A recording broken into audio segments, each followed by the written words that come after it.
I've been studying this quite in depth for some time. And when Jeffrey Smith brought his book out, and I sat down and read that book, I said, whoa, this is the book we've been waiting for. This is the book that everybody in America needs to read. So I'm so pleased that you're here. I'll let Jeffrey fill you in a little bit his background and how he came into this issue. And so I bring you Jeffrey Smith.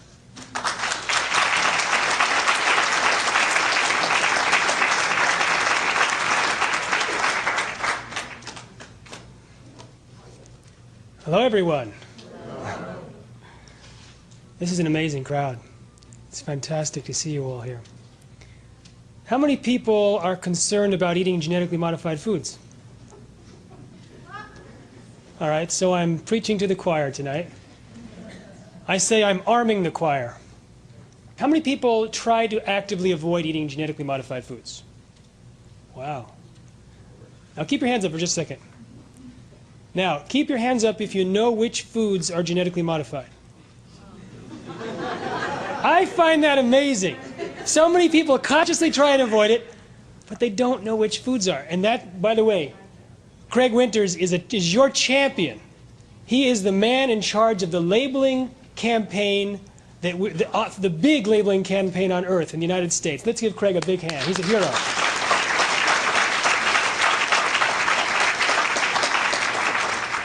He is definitely a hero. And how many people were born and raised in Florida? I just wanted to find out. That many, huh? Both of you. So I'm going to talk about the dangers of genetically modified foods and the cover-up of those dangers. And people have all sorts of reactions to this information. Now you can choose which emotion you want to respond to, but I would like to encourage you to take that emotion and convert it into energy units. Maybe that energy unit or the action unit takes the form of filling out your letter to the congressperson and passing on the rest to the other 5. Maybe that action unit takes the form of being more vigilant in actually avoiding genetically modified foods and studying the issue more closely. I invite you to sign up also for my electronic newsletter. By the way, Craig's is fantastic. It's every week. I read it every week. And mine is a little more semi-wheneverly. Whenever I get back from some trip, I'll put together a journal of what happened. But I invite you to sign up for that also. But whatever you do tonight, you can choose to make this night a turning point in your digestive life. You can choose for tonight to be a turning point in your choices. And so you can take that energy, whether it be fear or anger or sadness, and you can flip it. And you can flip it to the energy of empowerment. The energy of I'm in charge of what I am eating. And I choose not to be a victim. I choose not to be told by the biotechnology companies or their Washington branch, the FDA, what I am supposed to eat. I can choose for myself. All right, let's begin and talk about a little history of, I'll tell you about a different history than Craig described. And this is the history of the genetically modified food and safety issues. I'll start in 1989. Individuals started going to doctors with all sorts of very severe symptoms. They had incredible pain, greater pain than the doctors had ever seen in their entire careers. Hair was falling out, there was memory loss, there was muscle weakness. Some people had their muscles tighten up and uncontrollably lock. The skin became leathery and painful. And the doctors were baffled. They had never seen this set of symptoms. Or maybe they thought it was something else like fibromyalgia because there was muscle pain involved. But they weren't sure. The doctors that did blood tests noticed an unusual signature of this disease. A white blood cell called the eosinophils, the count was huge. Some doctors had the initiative to look in the literature and said, who knew a lot about eosinophils? And a name kept coming up over and over again, Jerry Gleick. And Jerry Gleick was from the Mayo Clinic, and he was one of the national experts on eosinophils. So this one doctor who I interviewed from New Mexico, he called Phil Gleick, and Phil said, you know, you're not the first doctor that called me about this set of symptoms with elevated white blood cells. Call this other doctor in New Mexico and see if their patients have something that's similar in their histories. And sure enough, they had 3 different patients to deal with, and all 3 were taking the food supplement L-tryptophan. L-tryptophan, it's an essential amino acid. It's in turkey, it's in milk. In its pure form, it's necessary to take for our nutrition. But somehow, this was a common thread in their history. But Jerry Gleick and others were not too convinced yet that L-tryptophan, which had been sold over the counter safely for years, was the culprit. Until within 2 weeks, 3 more patients came to the Mayo Clinic, and Jerry saw for himself.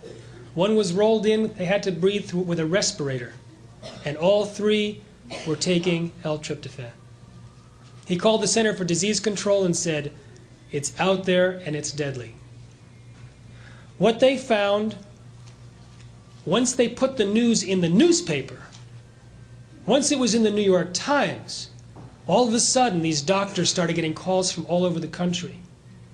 Hundreds, thousands of people in the United States had these symptoms, were taking L-tryptophan, but were not diagnosed. The doctors and the patients did not know there was a deadly epidemic throughout the United States. 5,000 to 10,000 people ultimately got this sickness.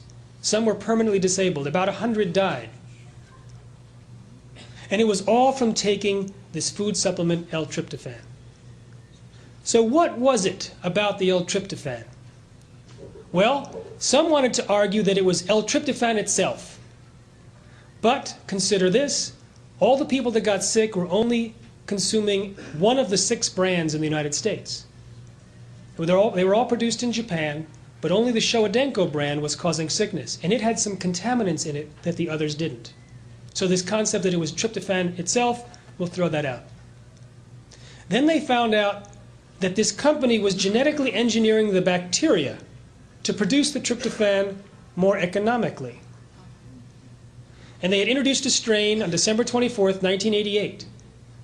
But 2 weeks later, they changed the filter method on their manufacturing process, reduced the amount of carbon, which could have allowed more contaminants to get through. This was the key for the biotechnology industry to jump on its excuse and say, aha, it wasn't genetic engineering, it was the change in the filter. And that's what got them off the hook.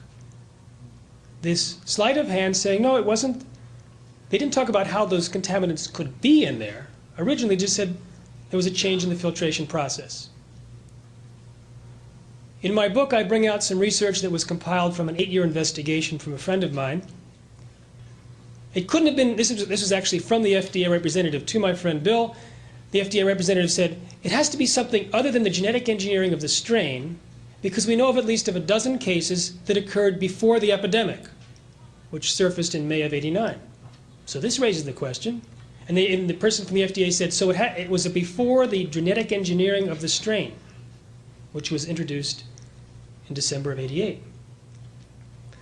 My friend found out from a confidential document from lawyers involved with the lawsuit, which was eventually settled for $2 billion, that this bacterial strain that was introduced on December 24th, 1988 was called strain 5. Strain 4, strain 3, and strain 2, since 1984, were genetically engineered.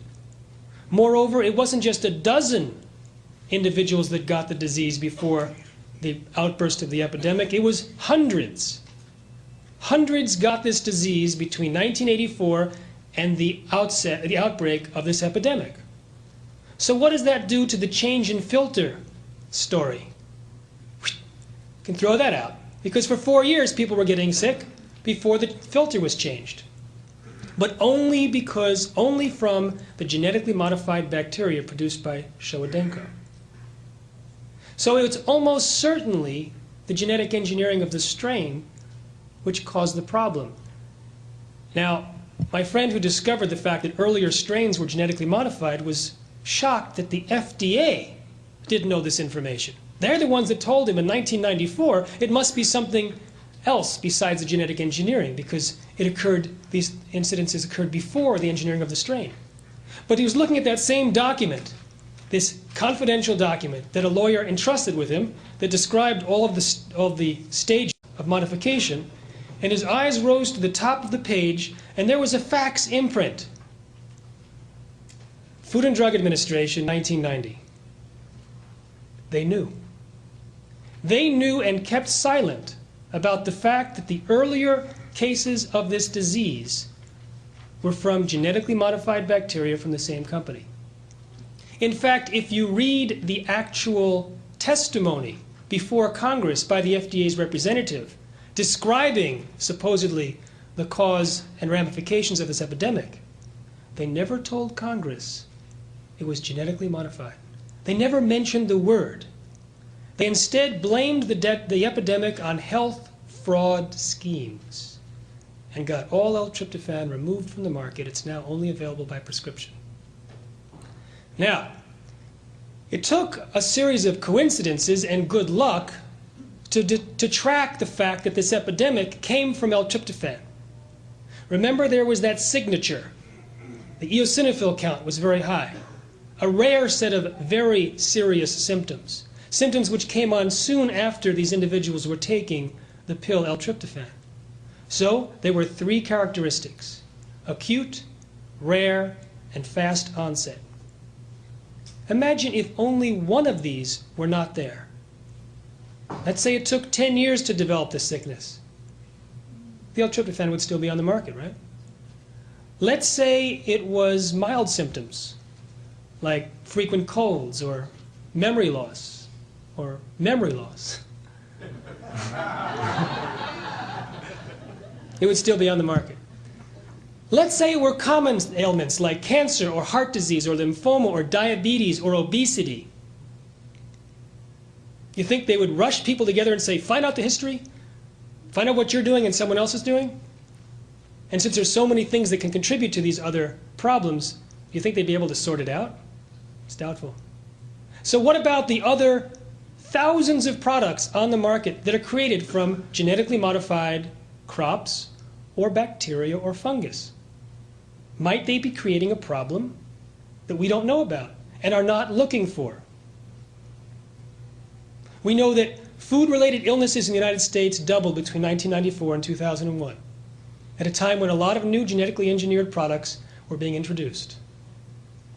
I read last week that someone was very concerned in Russia about genetically modified foods because in the last 3 years, allergies skyrocketed, as they have in the United States.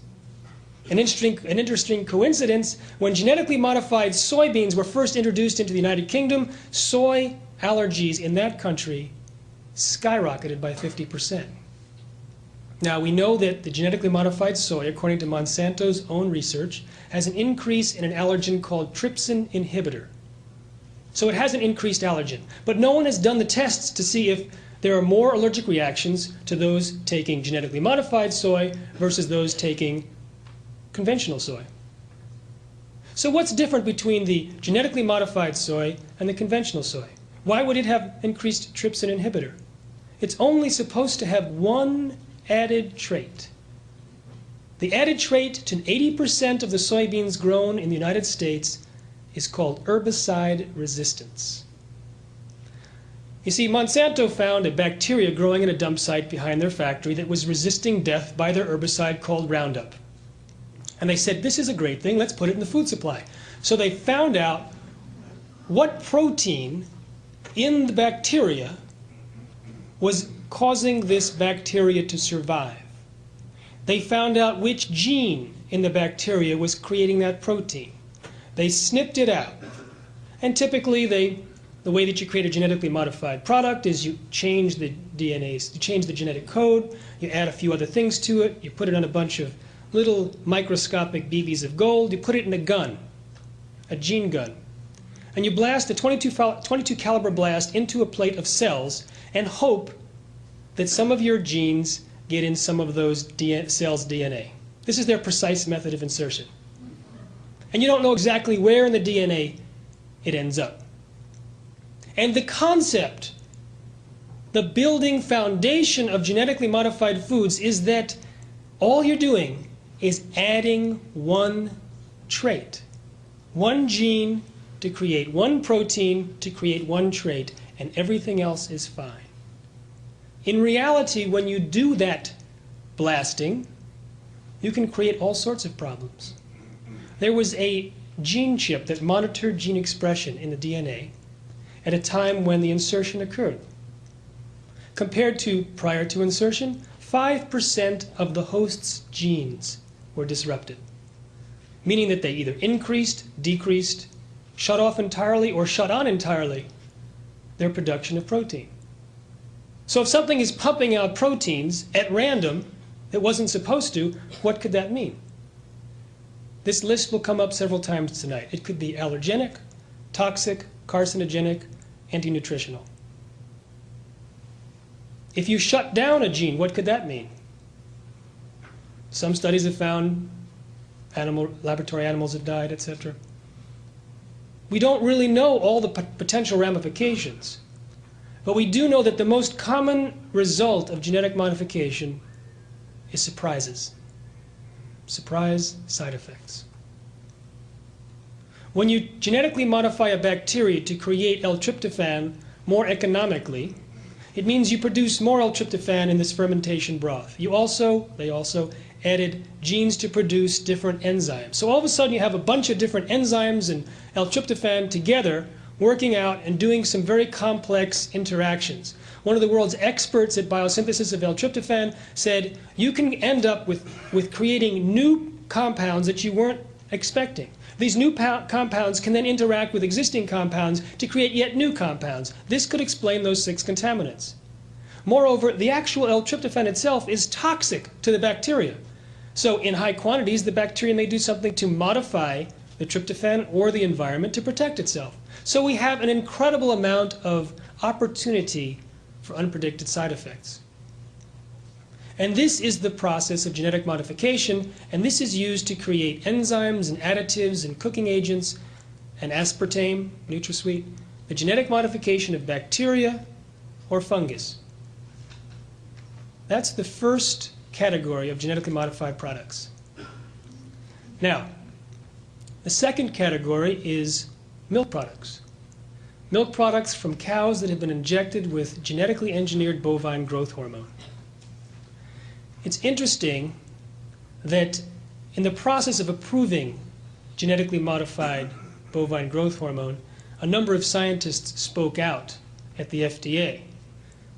And one talked about how the process was putting the public at risk, and he had a supervisory role in the evaluation of RBGH until he made that comment in public, and then he was stripped of responsibilities and sent to work at a trailer at an experimental farm on a different project. A division director who said that the industry had too much control over what the FDA was doing, he was forced out. A veterinarian who was asking for too many tests that was slowing the approval process down, he was fired. The remaining whistleblowers decided to be anonymous. They wrote an anonymous letter to Congress and said that there was conflict of interest and fraud going on at the agency. They talked about Margaret Miller, who, for Monsanto, created a bunch of experiments on RBGH, then moved to the FDA to evaluate her own research. She also, according to this letter, at random, changed the amount of allowable antibiotics in milk. In order to approve this injection, it was going to increase infections, it was going to increase the use of antibiotics, so she raised the level from 1 part per 100 million to 1 part per million, a 100-fold increase. When the Congress people eventually did an investigation, they also looked into Michael Taylor. Michael Taylor, just before becoming the #2 man in the FDA in charge of policy, the man who decided that milk from cows injected with RBGH does not have to be labeled. He was formerly attorney for Monsanto Corporation. Monsanto produces RBGH. He later became a high-ranking official in the USDA and later the vice president for Monsanto. And that's not unique. If we look into the current and previous administrations, there's a revolving door.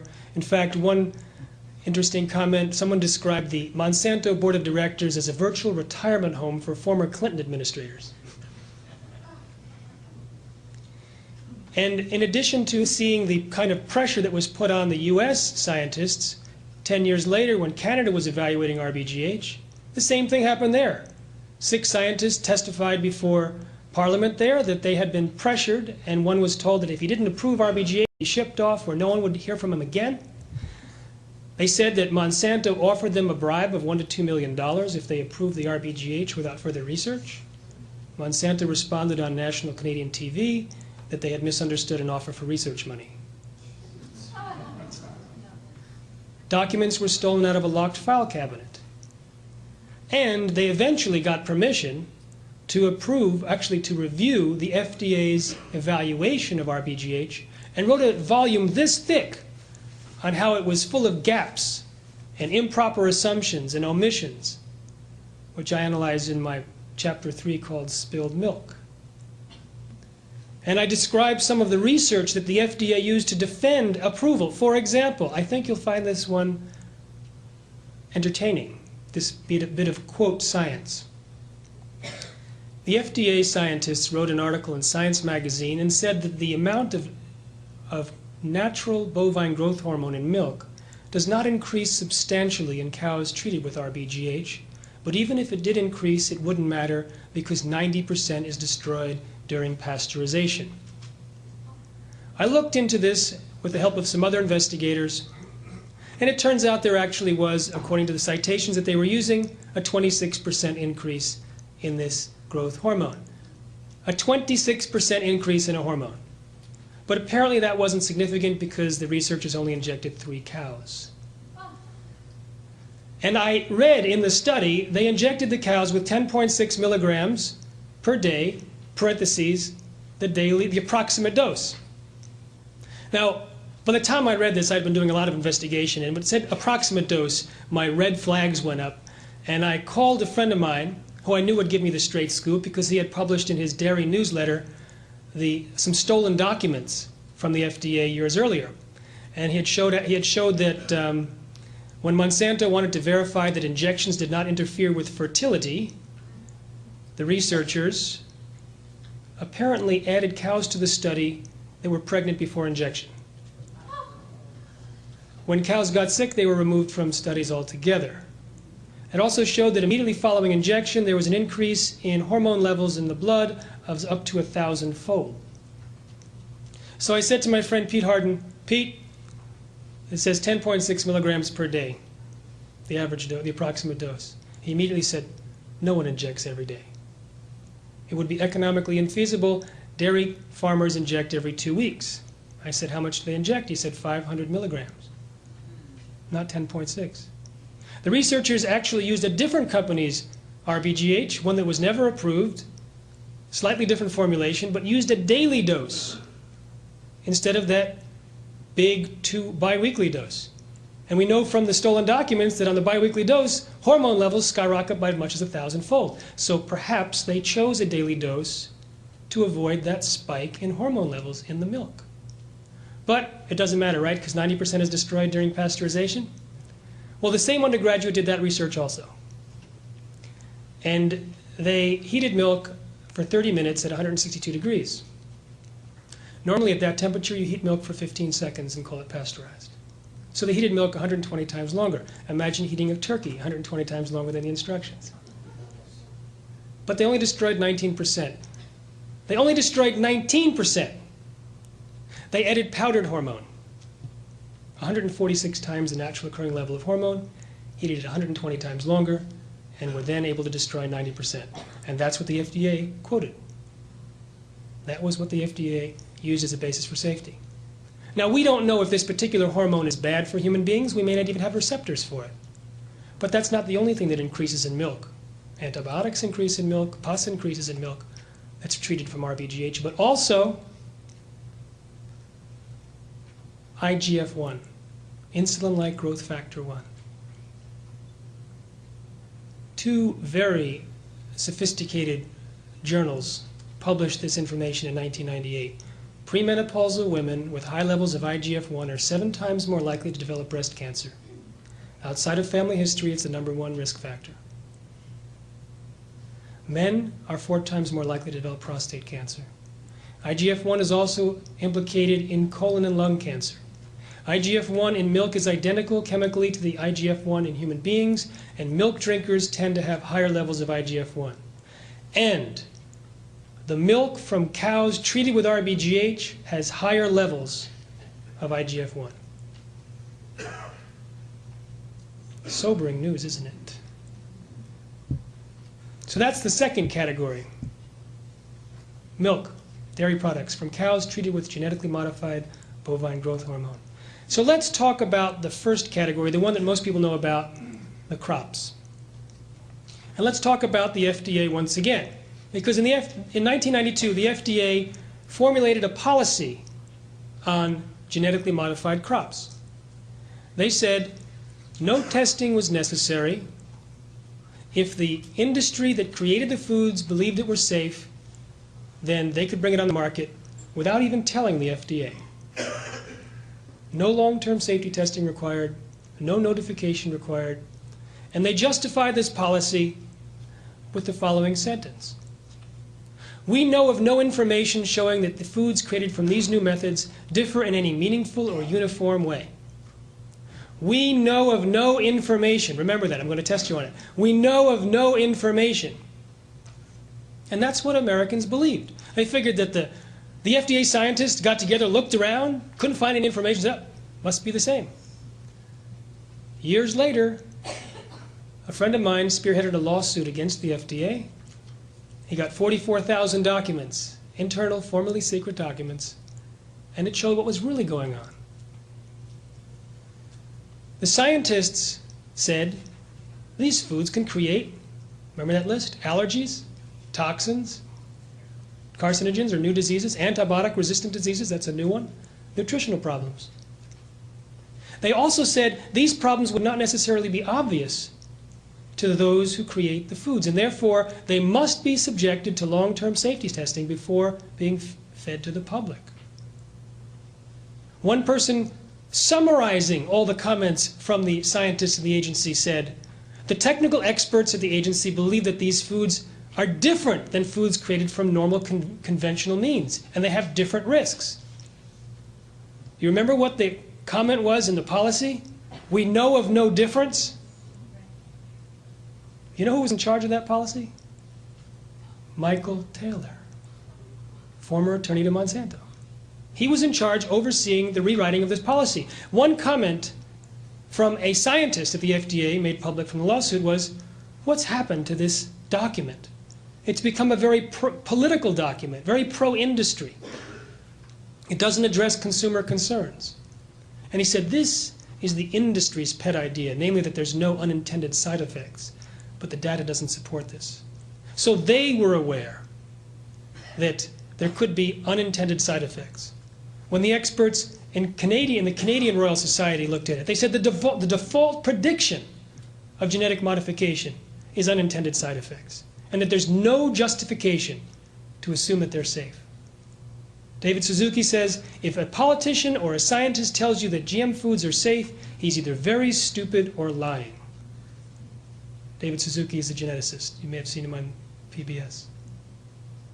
So this was the concern by the scientists, but the number 2 person at the FDA, Michael Taylor, and even the number 1 person, the commissioner. The commissioner wrote a letter, which became public from the lawsuit, which said, the biotechnology policy is now in tune with the intentions of the general biotechnology policy of the White House, which is to also ensure the safe and speedy development of the U.S. biotechnology industry. There was a huge movement to popularize genetic engineering because America was the breadbasket of the world, and America was the provider of technology for the world. Let's put them together. This was also industry's goal.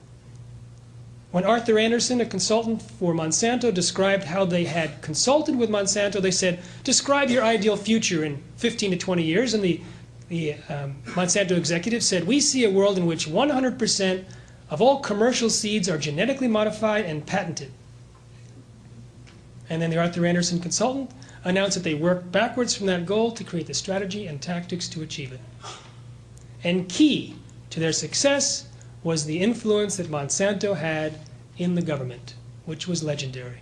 One commenter who was in charge of biotechnology issues for about 20 years said that the regulatory agencies in the government have done everything that big agribusiness has asked them to do and told them to do.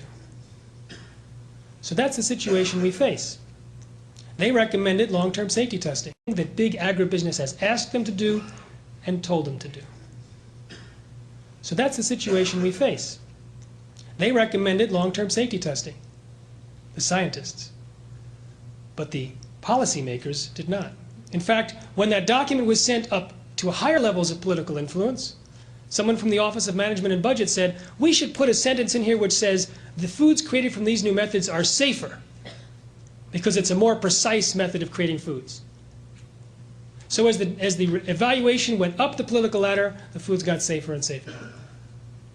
So what happens when you do submit these foods to long-term safety testing?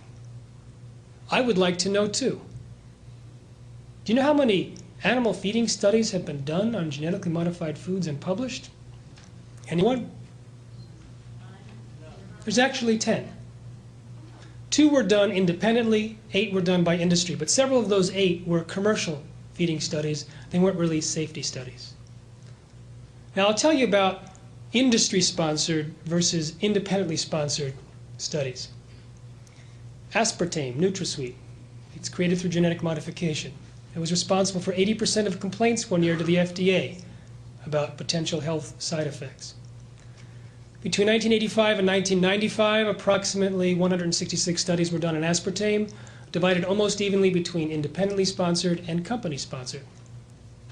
100% of the independently sponsored studies raised questions about aspartame. Some indicated the possibility of brain tumors.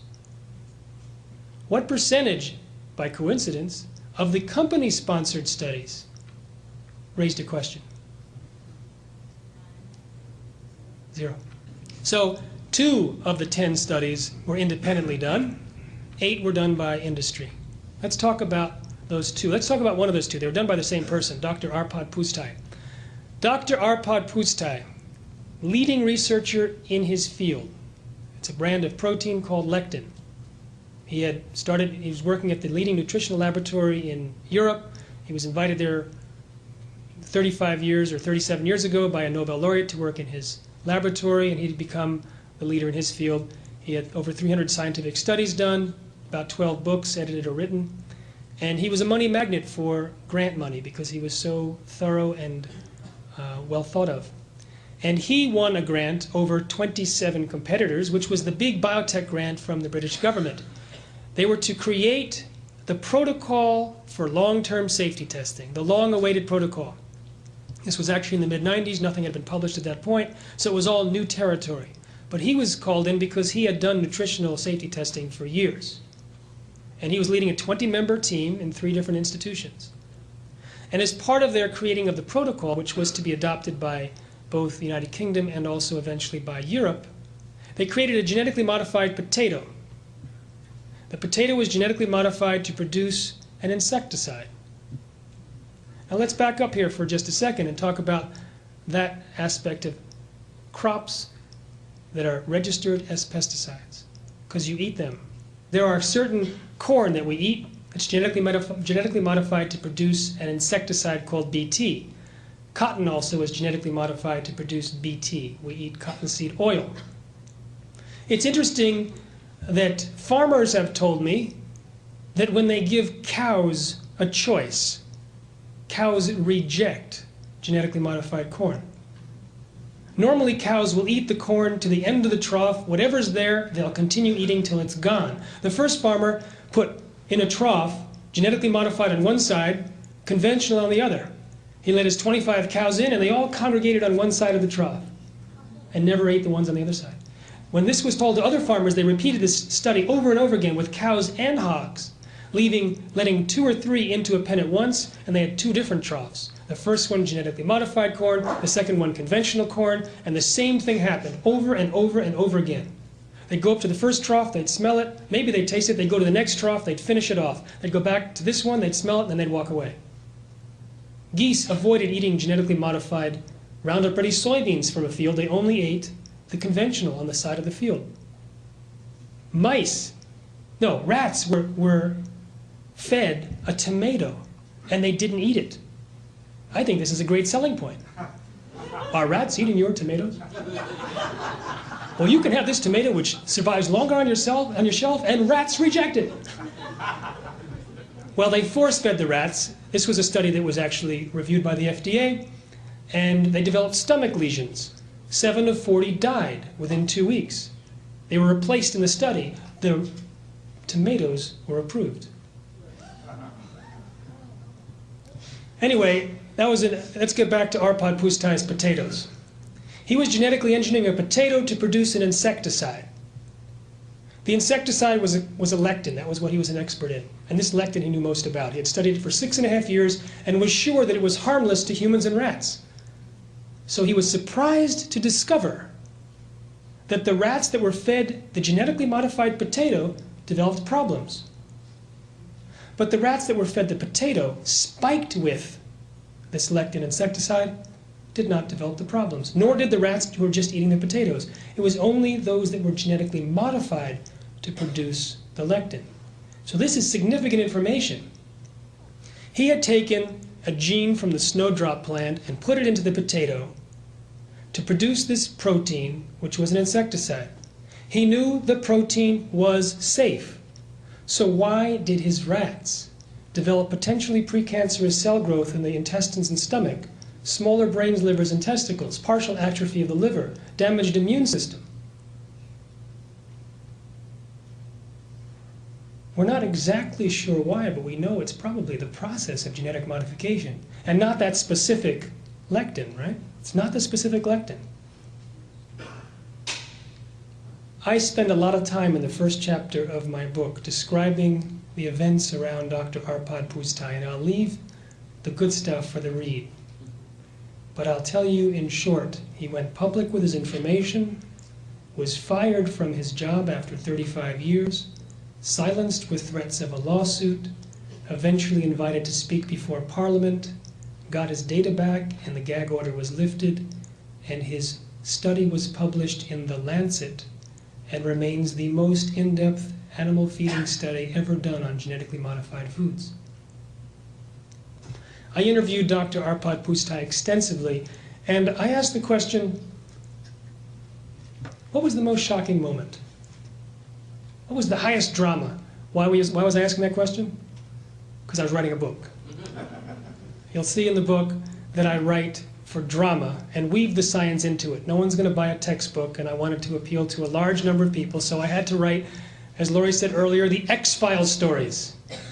I had to write about the bribery and the scientist who claims that a Mexican government official threatened him, even implying, "We know where your children go to school," and how fictitious names created by PR companies created an entire internet sensation to attack in research that was incriminating against genetic engineering, and how threatening letters from Monsanto have shut down stories from TV and newspapers and books. So I write that for your entertainment. So I asked him what was the most shocking moment. And it wasn't being fired after 35 years. It wasn't the moment that he discovered the damage to the rats. I was banking on one of those too, but I would have lost the bet. Evidently, I was the only one that asked him that question, because he had been interviewed hundreds of times but never told this story. He said months before this episode happened, his director, Professor James, walked into his office with a stack of about 700 pages, put it on his desk. Arpad's wife, a senior scientist at the Raoult Institute, came in. The director said, "This is the submissions from the biotechnology companies for their foods, 6 or 7 foods. The Minister of Agriculture wants a scientific opinion on these. He's meeting in Brussels with the other EU ministers." Now, Arpad Pusztai looked at this man, and then looked at the stack, and looked back at the professor, and realized this man would never actually read these pages. But he was on the committee to approve the foods. And Arpad also realized that most of the members of the 12-member committee were too busy. They weren't working scientists. They were on a lot of different committees. They were committee men.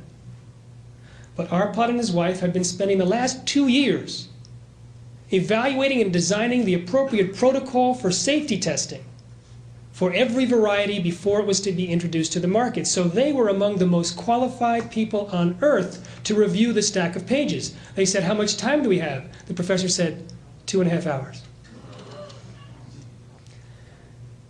When reading those studies, he went straight for the data and the design, because he didn't have a lot of time. He said reading those studies was the most shocking moment. because he was appalled at how bad the science was, how research was, and how little industry was prepared to do in order to get its foods on the market as quickly as possible and expose them to human beings. He said at that moment he realized that what industry was doing and what he was doing, which was safety testing, was diametrically opposed, and it was a turning point in this very pro-biotech scientist's life. He called up the minister and said, I wasn't planning to give you a strong recommendation at this point, after only 2.5 hours, but I have to say, there is definitely not enough information here to allow these foods to be fed to human beings or to animals. The minister said, I don't know why you're telling me this. Your professor's committee approved these 2 years ago. They were already on the market. Now here is the catch. 1, the potatoes would have made it to the market. Arpad-Pusztai's potatoes that hurt those rats would have made it to the market had they been submitted to that superficial research. They never tested for the things he tested for. Here's the second one. The soy and the corn and the tomatoes that were approved were never tested for that, which means they could be creating the same thing in rats, if they're willing to eat it, and in human beings. So that's the sobering point about long-term safety testing. There's only been one real, and it was only preliminary. I mean, when he found out the results, he contacted the very pro-biotech British government and said, we need to have more money to investigate the cause. But they didn't give him any more money. In fact, when they fired him, they dismantled the team, stopped doing the work, and there is no independent long-term safety testing program. But we still have those same evaluation from the FDA scientists. Allergies, toxins, new diseases, antibiotic-resistant diseases. Here's an interesting one, antibiotic-resistant diseases. When you take a gene from one species and you blast it into a pile of cells, you have no idea which cell gets your gene into the DNA. You can't put it under a microscope. It's too small. So what they do is they attach to this gene what's something called an antibiotic-resistant marker gene, ARM, an ARM gene. And they blast that in, and then once the cells get this 22 caliber blast, they douse it with antibiotics. If the cell, the ARM gene, gets into the DNA, it renders it invincible to antibiotics. So those cells that survive got the genes into their DNA. And that's why you put this antibiotic-resistant marker gene, and that's the only time it's used. When the Flavor Savor tomato was first being approved by the FDA, it was the first crop back in the early 90s, they asked the Division of Anti-Infective Drugs what they thought about introducing an ARM gene. The director wrote a comment, a memo entitled, "The Tomato That Will Eat Akron." In all capital letters, he said it would be a serious health hazard. Why? Because that antibiotic-resistant marker gene just might jump off of the food that we eat onto the bacteria in our stomachs and intestines. Bacteria is very promiscuous. They could pass that gene on to pathogenic bacteria, and all of a sudden we have pathogenic bacteria accidentally genetically engineered to resist death by antibiotics. The response by the biotechnology industry to this threat, which, by the way, was one of the reasons why the British Medical Association called for a ban on genetically modified foods. The biotechnology industry said, not to worry, DNA is destroyed during digestion. This was one of a very long list of assumptions that have been proven wrong. And it's a very interesting study how they proved it wrong in human beings. They took 7 volunteers. This was a British government study. This is the only human feeding study ever done, except the big one that we're all part of. Which, by the way, the same British government agency wanted to monitor. They contacted the Safeway and other executives from the big retail chains in England and said, you have a loyalty card program, and so you have the records of 30 million consumers. We've got the medical records. We want to see if those eating genetically modified foods have higher levels of cancer, childhood allergies, and birth defects. Since they had previously announced that that GMOs were safe, when this information was leaked to the public, the embarrassed government decided not to do the follow-up. So we actually don't have any monitoring of that sort. But they did do this study where they took 7 human volunteers, and these volunteers had colostomy bags. They had their lower intestines removed, not for the study. And they fed these volunteers soy burgers and a soy milkshake. The soy is genetically modified. Remember, it's herbicide resistant. It doesn't die when herbicide is applied. So the first thing they did is they looked in the colostomy bag and found that they were totally surprised at how much intact DNA made it through past the small intestine. Then they took the bacteria out of the colostomy bag and they put it in different dishes and they added herbicide. And lo and behold, for 3 of the 7 volunteers, their bacteria survived. It's also possible that another genetic construct that they put in with the gene before they do the blasting, that also jumps. Now this construct is called a promoter. Let me explain why they use promoters.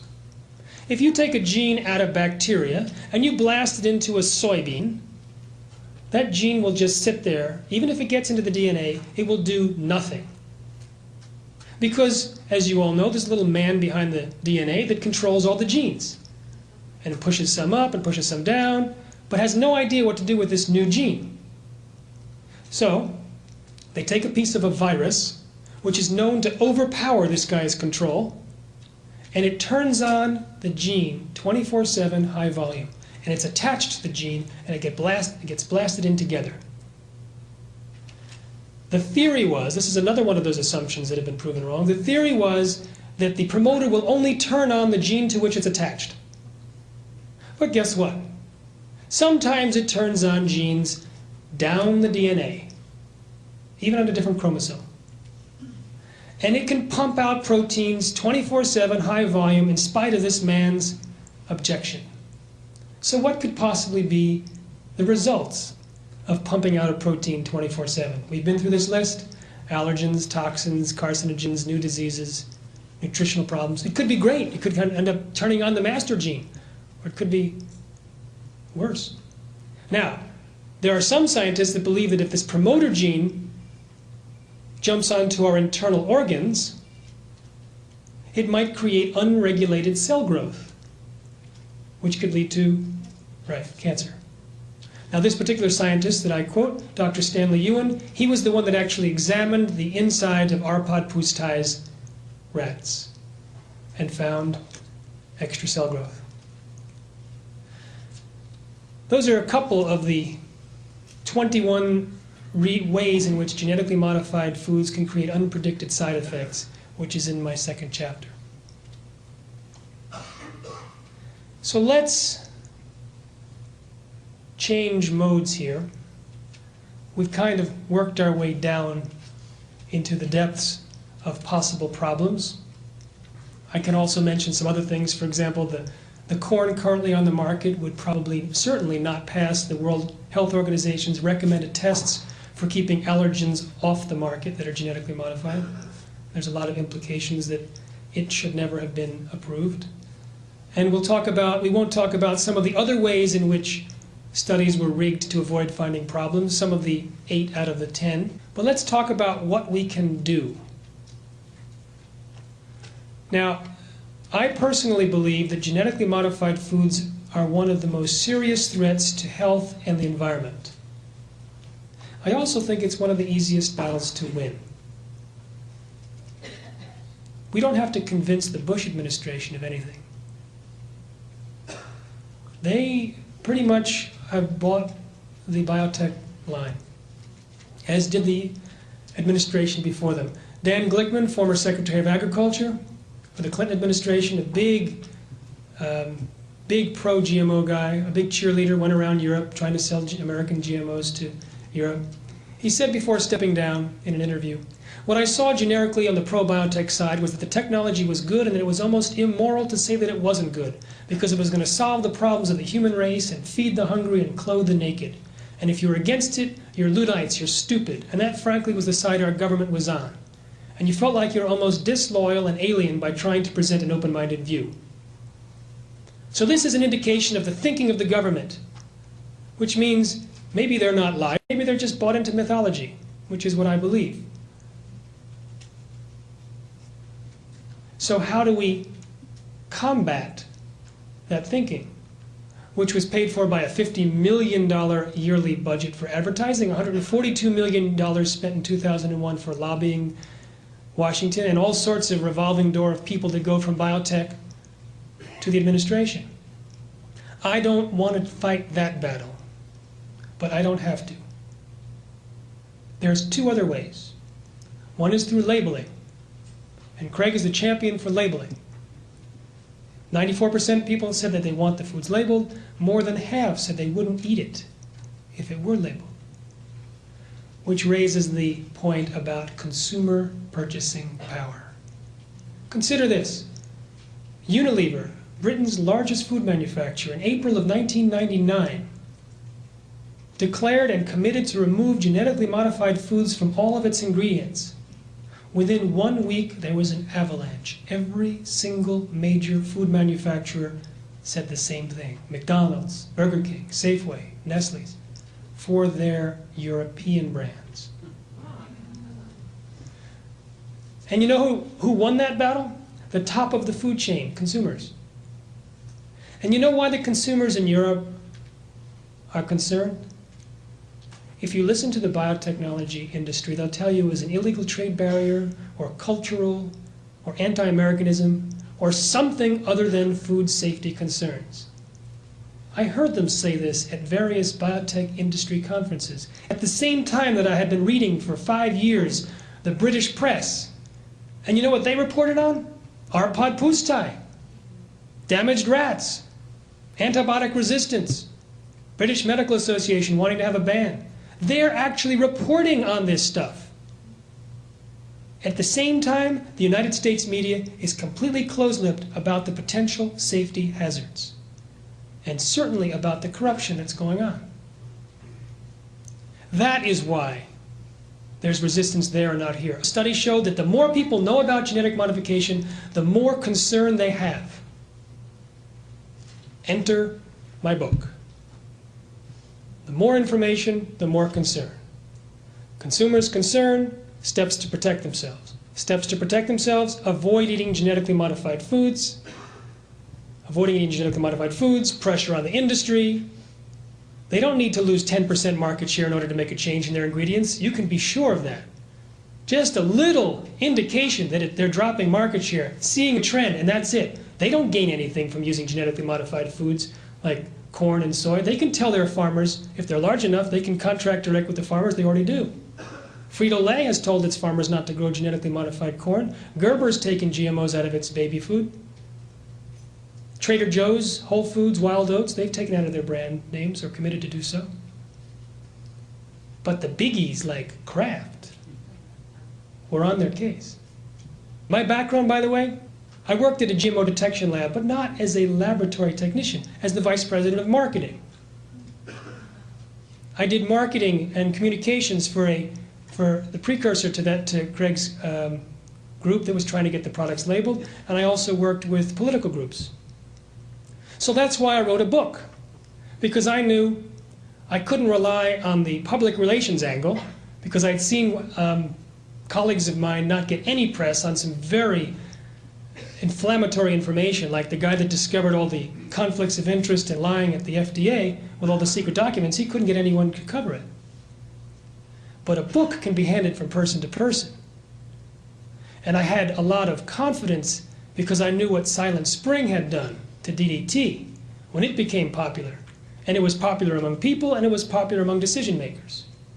And also The Jungle. The book The Jungle was handed to Teddy Roosevelt just before he got on the train. By the end of the train ride, he was determined and did create meat inspection for the United States. So in addition to getting the book popular, I have a second proposal, or a second plan, and that is to hand the book to as many world leaders as possible, just before they get on trains. So I went to the World Trade Organization, I went to the FTAA recently, I went to Brussels, I went to Brazil, and I'm handing out books. And in fact, the organization that Craig initially founded, Citizens for Health, they receive tax-deductible donations on my behalf. They buy books, and I hand them out. So that's my strategy. That's my marketing strategy. I'm open book about it. In fact, I describe it in the last chapter. I say what I wrote, what I didn't, and why.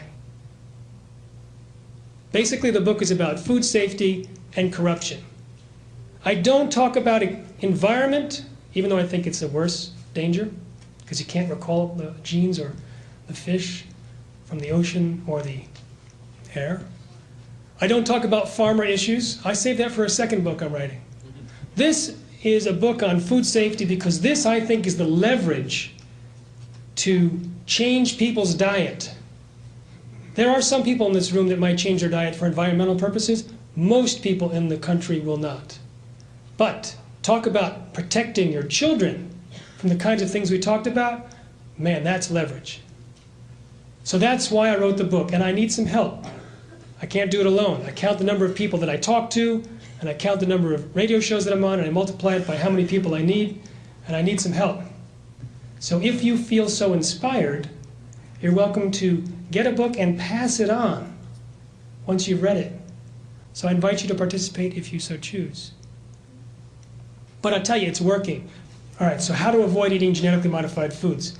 Chapter 8 in my book is called that, How to Avoid Eating Genetically Modified Foods. I also have information on my website, which is seedsofdeception.com, easy to remember. There are basically 4 major crops: soy, corn, cottonseed, and canola.